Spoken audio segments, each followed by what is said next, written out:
Hello, today we are going to discuss how to use a vacutainer to draw blood samples.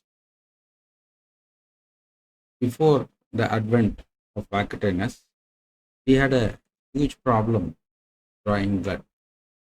In fact, I still remember my student days when I used to carry a test tube in my pocket, which I used to transfer the drawn blood and take it to the laboratory. But thanks to Joseph Cleaner, who in 1949 conceived the very idea of bucketed and ensured that the venipuncture and the drawing of blood becomes a clean affair. And this was registered, Bucketed was registered under the trademark of Becton Dickinson, or famously known as BD. BD happens to be the largest producer of Bucketed in the world today.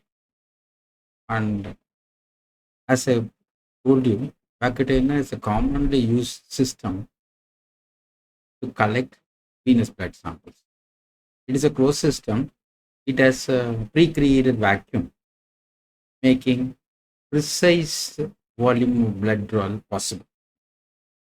The components of the vacutainer include a blood collection tube, a double-ended needle, and a holder. The blood collection tube per se is actually a sterile glass or a plastic tube with a colored rubber stopper. This color is unique for each tube because this color indicates a type of additive that has been added to the tube to ensure that the blood sent to the laboratory is prepared properly for performing the test. And this tube also has a pre-created vacuum inside, and this facilitates a precise determined volume of blood that can be drawn into the tube. Next comes a double-ended needle, which I have marked with red. The needle in the system is a double-ended needle. One end is inserted into the vein for blood, that is the venous end. The other end is protected by a rubber sleeve, and this end really punctures the stopper of the packet tube. Next comes a holder. This is also known as the adapter. This is again a translucent plastic cylinder, and this holds the double-ended needle. Now, additive, there are different types of additives that has been added to the vacutainer sampling tube, and this is indicated, the type of additive is indicated by the color of the stopper. The type common use additives include DDTA, which is used in hematology, sodium citrate, that is used in study the coagulation profile, and then clot activator, which is used to study the serum chemistry. Color coding can vary slightly depending on the manufacturer preferences. Red stopper tube indicates no additive has been added to the tube. Some of the general instructions which should be followed, the person who is going to draw blood, namely doctor or technician, should wear a nitrile gloves. This is actually a puncture proof gloves, and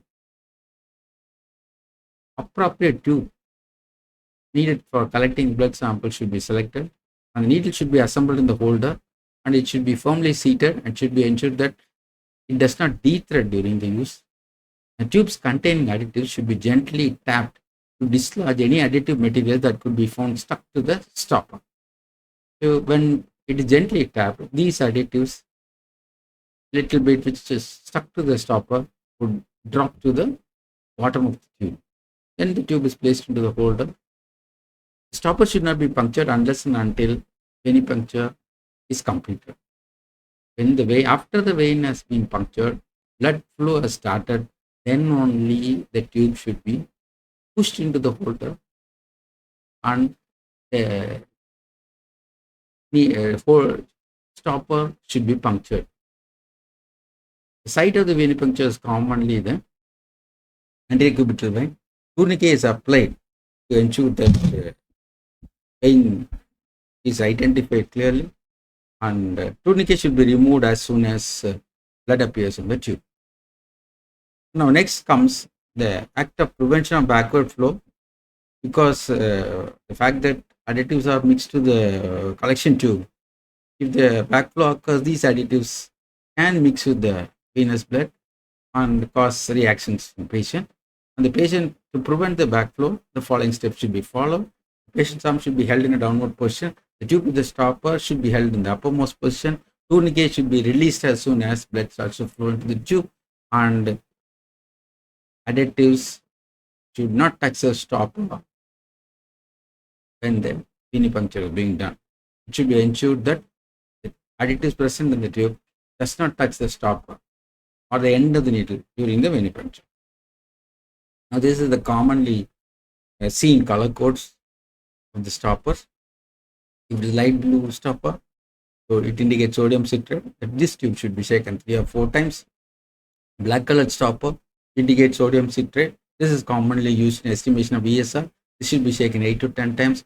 Similarly, red color stopper is seen in tubes used for serum analysis. It is actually shaken 5 to 6 times.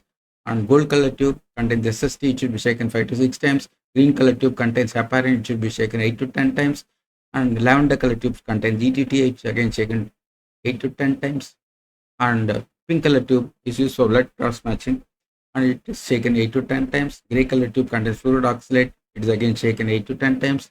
And royal blue stopper tube is used to draw blood to estimate trace elements in the blood. It again should be shaken 8 to 10 times. And now let us see the video clipping which was given to me by Dr. Sivagami. Thanks to her. And here you see the technician taking a printout of the barcode sticker, and it is being stuck on the vacutainer tube. Now the patient will be found seated in front of the technician. The technician will be wearing a nitrile glove, which will be blue in color.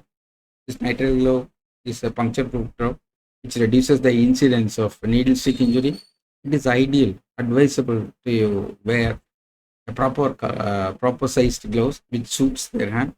Here the technician is wearing a pair of gloves which is larger than our hand. So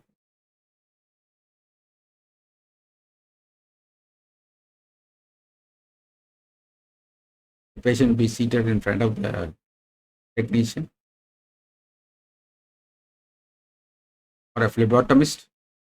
Now the phlebotomist has applied the tourniquet on the area, anterior cubital vein area is cleaned or prepared by the phlebotomist. Then the holder along with the attached needle can be seen being used.